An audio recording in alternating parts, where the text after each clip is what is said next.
Hello, I'm Patrick Magee, sports writer for the Sun Herald. I'm Patrick Ochs, sports writer of the Sun Herald, Sports Guys, Week 13.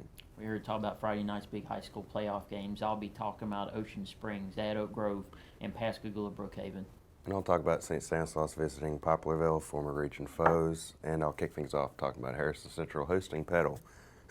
What a crazy week for 6A. For 6A last week, Harrison Central, there was a scenario where they could have been left out of the playoffs altogether.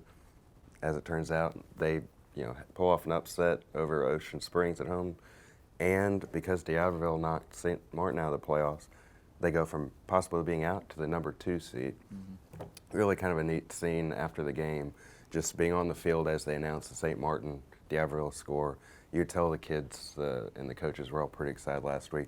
They got it done by big plays offensively, and then really a good, strong defensive effort, which I think we've seen from them all year. Jordan Beaton leads that defensive front, one of the better ones on the coast, Southern Miss kid. And they got a big sack. Ocean Springs, last couple of seconds, was driving down the field, and fourth and short from the Harrison Central 9, Aaron Narini breaks through the line, gets the big sack to seal the win. Tavis Williams, their quarterback, we've seen him mature as the season goes on. He's made better decisions. His rushing attempts and passing attempts have kind of flipped from the beginning of the season. Broke 2 big touchdown around 75, 61 yards last week. Ended up being the difference for Harrison Central. Now they're going to host Petal, which is a team that's pretty versatile. They can do a couple different things, have a good quarterback, have a pretty effective running back. They're going to need another big defensive effort. And good thing for Harrison Central is they have guys at each position that they can do that. They can kind of, go with the flow, whatever the other team wants to do. I think Harrison Central is riding high right now, and I think they pull out a 10-point win. Then you got St. Stanislaus traveling to the former region foe. It's funny, in talking with Coach Conades throughout the season and preseason, even though they weren't playing during the regular season, they kind of hoped they were going to play Poplarville this year because they had that upset in overtime last year that knocked them to second place in the region. And in talking with Conades, it seemed like they just didn't come into that game prepared. They maybe overlooked Poplarville because they had these grand expectations, and they got beat. So they've kind of been wanting to play this team, and to me, I think it'll be a pretty fun game to be at.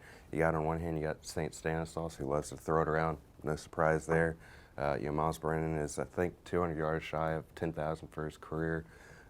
Pretty remarkable when you think about it. And then you got Poplarville, who they have 2 big-time running backs that really pound the rock for them and lead the way.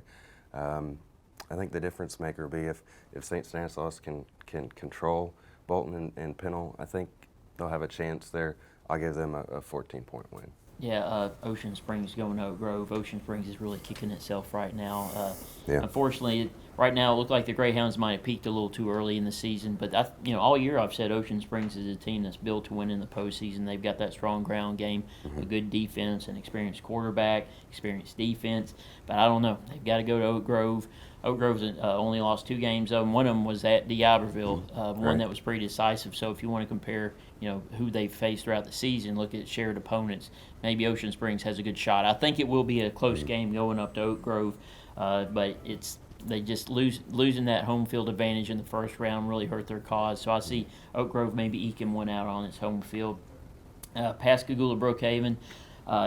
This is really kind of a sad deal. You're waiting to see how Pascagoula responds. They're going to have Keith Joseph Jr. on their mind throughout, I'm sure. They'll be going to the funeral that afternoon. So really the result of this game really is probably secondary, all things considered. But I know they'll have Brookhaven in their sights. Brookhaven came to Pascagoula and beat them in the first round 2 years ago. So they know this Brookhaven team's perfectly capable, but it's not the same team as it was a couple of years ago when you had Leo Lewis at linebacker. That was a really good team, but this Brookhaven team this year has only won 4 games. Pascagoula is a little banged up. Granlund Torgeson's a big question mark there. So it's a little just up in the air. I think Pascagoula probably pulls this one out, but it's really kind of wait and see and how the team responds under these circumstances. We appreciate you watching this week. We'll see you next week.